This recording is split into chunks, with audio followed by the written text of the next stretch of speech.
What's next?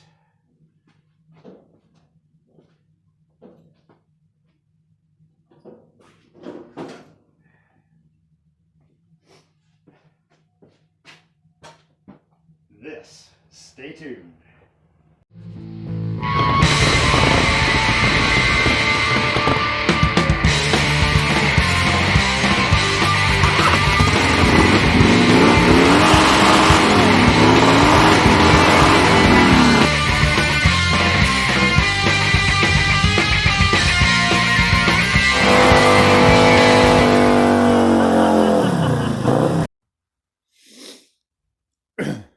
Okay, welcome back to the shop.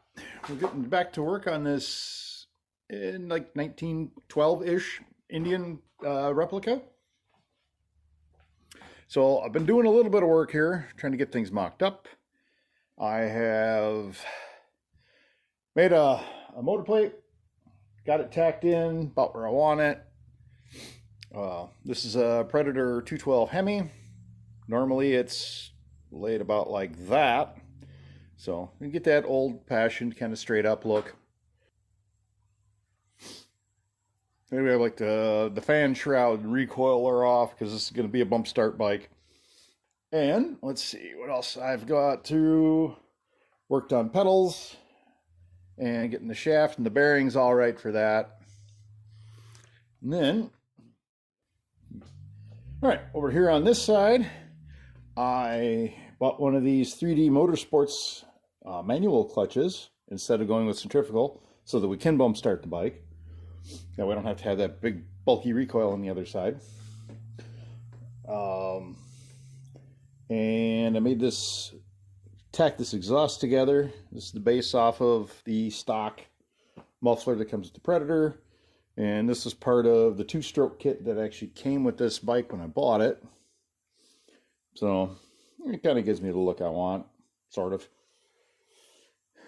Eventually all this will be torn apart and I'll do this the way I really want to, but for right now I just wanted to get it out of the loft and actually enjoy it for a summer. And then we'll make the bike I really want to make out of it. All right, this gas tank is something that needs to really be addressed. Let's see. All right, gas tank. He has lots of issues. I've never really liked it. It's the rounded side. I wanted a flat side tank. That's what it was supposed to come with and didn't. But that ship sailed. However, let's see if we can get in here. Yeah, it is. Seams are cracked open. It also came with like a hinged door in the bottom, so it never really was a tank. So what I'm going to do today, I'm going to have to trim that out. And I bought this little plastic auxiliary tank, and I will trim, glue in there. And that should take care of that problem. And another thing I've done here, I've got these nice push-pull switches. I'll have one to kill the motor and the other for lights. So I guess today we will get going on this tank.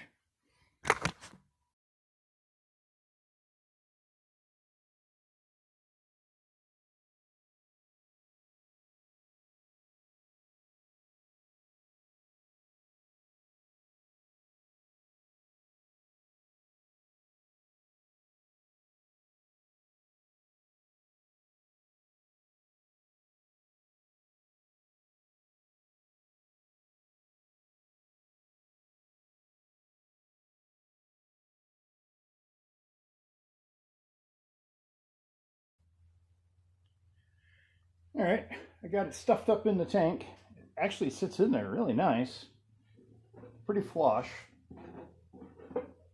So it'll actually get some support down here. Plus I'm gonna epoxy it in on top. That should seal it. This is gonna be pretty good. Way less effort than I was gonna try and fix this tank and seal all the seams, and yeah, it's more work than I need to do. I'll just do this. It's a little quicker. Okay, I had to change cameras. I already did this once, so let's try this again. Last time, worked on this, tried to get it running, had problems. I had to make a new intake for it. One that worked and stayed together and didn't have holes in it. So I've got that made. Did some bunch of other stuff I think since then. I'll have to come back and watch some footage. But we're gonna get it running right now, and then we'll do a little walk around with some of the stuff I've worked on. Man.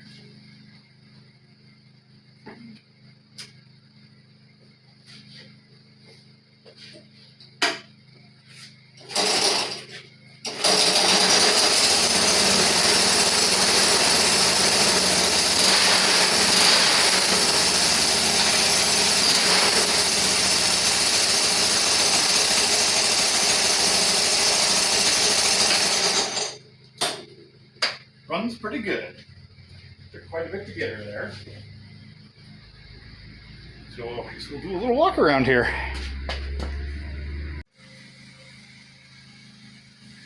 Okay.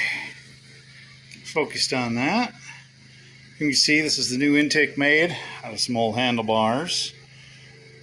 Just had to go all metal. I tried doing an aluminum one, had problems with it. Such is life. Got the carb. The jet was super tiny, very weird. So I bought a number drill bit set, and bumped it up about 2 sizes. Yeah, it seems to run pretty good right now. And I've done a little bit of camouflage painting just to kind of give it that older look. I've misted it with some flat black. Oh, let's see. Since last time, I have the pedals hooked up.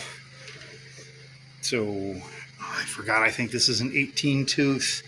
Comes back to these are 10 or 12s, and another increase off the jack shaft to line up with the sprocket, because nothing lines up on this horrid beast. Let's see. Oh, we do have the tank on now. I believe I had footage that was being built. I got the plastic tank up underneath, got it supported. Up top, I have my kill switch. Got my nice white grips on. This was hanging off the old seat off the back, but I like a little bit better up here. I've got the black seat, which looks way nicer and is more comfortable than this hard plastic thing that's supposed to resemble a leather seat. Okay, come around the other side here. The bolts that refuse to stay in, even with a ton of red Loctite, so tack welded those. Hopefully that's working. Here's our jack shaft on this side, coming up from this really cool, there we go, from the 3D manufacturing clutch I got. So there's the drive from the motor, and sends her back. This is the old muffler from the 2-stroke kit that was on it that came with this frame. We're gonna probably black that out or wrap it, just to go with the distressed look that this poor thing has. I've got an auxiliary switch up here. This is probably going to be for lights when I get around to that, which is probably going to be a while because I got about 2 weeks. We do our yearly bike rally meet, so I want this ready for that, and I don't have time to mess with the lights right now. Let's see, the only thing really I got left is probably finish up a couple of welding. I want to do some nice spacers on the front wheel. It's a little pinched on the forks. Yeah, I'll give it a test ride, and I should do the brakes, but weirdly enough, they seem to be working without the lever there. I'll get to that. Okay, tried to take it out for a maiden voyage, and while it runs pretty good, clutch gauges, the gearing is just too tall for it, so I am gonna have to start looking, and I'm either gonna find a bigger one for the back if I can. Otherwise, I can also set a bigger one on this jack shaft for a little more gear reduction.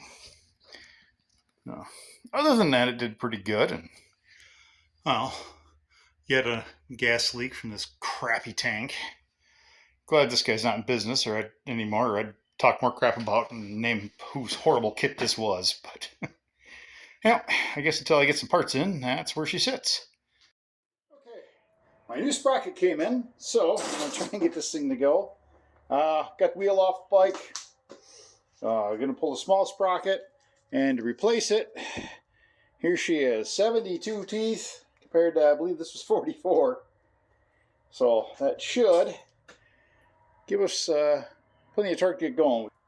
With this big wheel here, it changes your gear ratio technically, so you know what would have been good normally. This 44 came with the kit, with the little motor kit that came with this bike, and I don't know, I don't think it would have been good on that either, but anyway, we're going to take this off and transfer this bolt pattern onto the new one, drill it out, and then we will give it a try.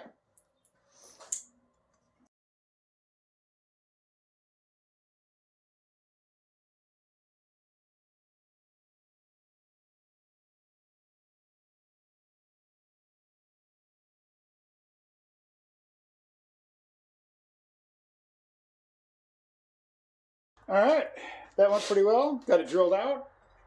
Got that on. It's not too wobbly. And I have to get the brakes fit.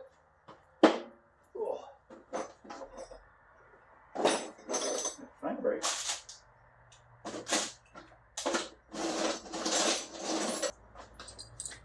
Okay, hoping now with the bigger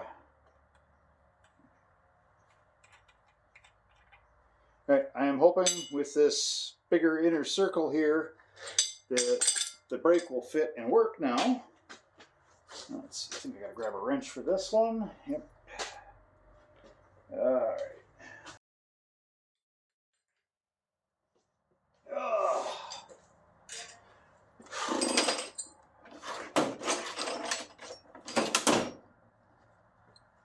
Okay. This brake doesn't exactly come up enough to clear the bolt heads, so we're going to modify it.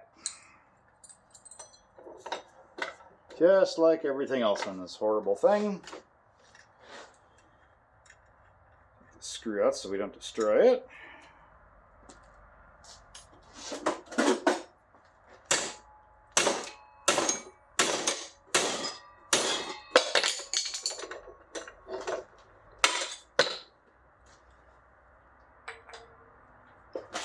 Oh. All right.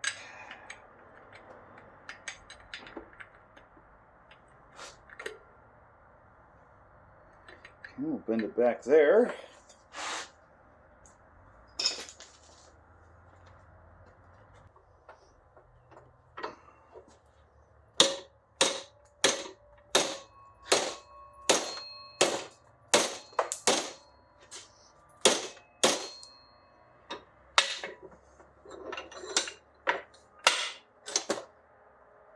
It's a little better profile. We'll see how that works.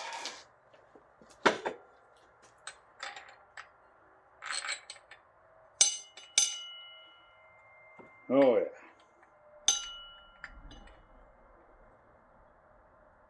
Alright, that's going to clear.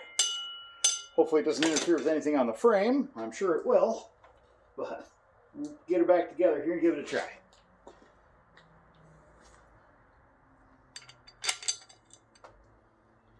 Spacers in.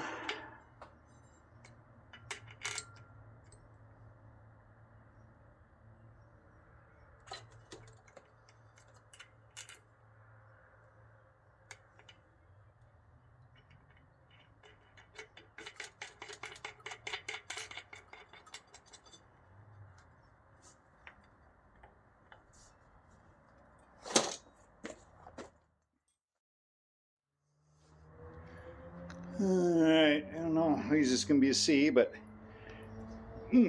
we have the freshly bent brake, comes up and rests right up to the frame. That is a major win.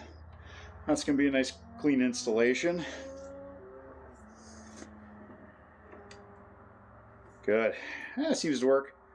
Okay, I got a lot of tighten everything up on here again, get it all torque spec for the axle, for the bearings. And then another thing we're going to have to do is these Allen heads On the last sprocket, it was steel, so I could just give them a tack weld. This one's aluminum and stainless. So I'm just going to have to grind some flats, drill them out for safety wire, and then that should keep them from backing out.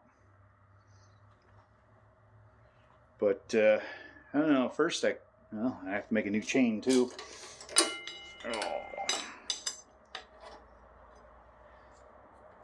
Kind of want to see how it's going to ride before I really lock it all in, but I was afraid of that.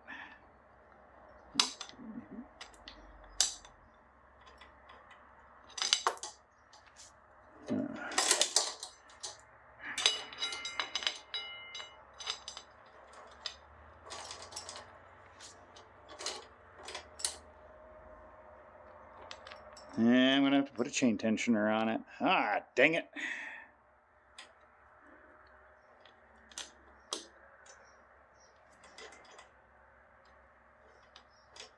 Yeah.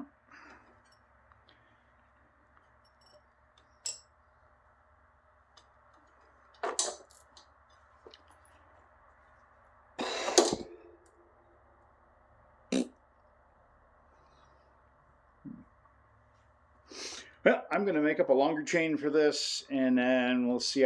Looks like I'm going to have to put a chain tensioner on. I really didn't want it. That's just more work, but so I'll have to do it. It's going to hit the frame, so. All right, we'll be back. Okay, not exactly sure where we left off. I know I had to order this new sprocket up, and it doesn't have the taper on the teeth like it should, so with a little bit of wobble that the sprocket had, it really compounded problems. And at the same time, had flat, and I needed a new rim. I got all that stuff ordered, and I just couldn't get it together in the time I wanted to go on our trip, where I really wanted to take this. So it has sat pretty much the rest of the summer. I wanted to be done by June, and can't really see out the window in the camera here, but yeah, it's snowing now, so. I'm just going to end the video here, get it up, maybe start doing these a little different. I like the idea of doing a project and then post the video, but my life's chaotic and it takes like a year to get something done, so I'm just going to try and do something a little more as I go. Projects tend to pop up, things break, whatever. So we're going to end this one here. We'll get back to it as I'm currently working on. We have another one going on back there, so that'll be probably one of the last like full-length project videos I do. So otherwise, I'll just try to get things out, kind of as I'm doing them. Maybe I can get little posts up a little more often. So I guess enjoy this one so far. We will get back to it because I need it off my lift, and I really want to play with this thing. So, all right, till then.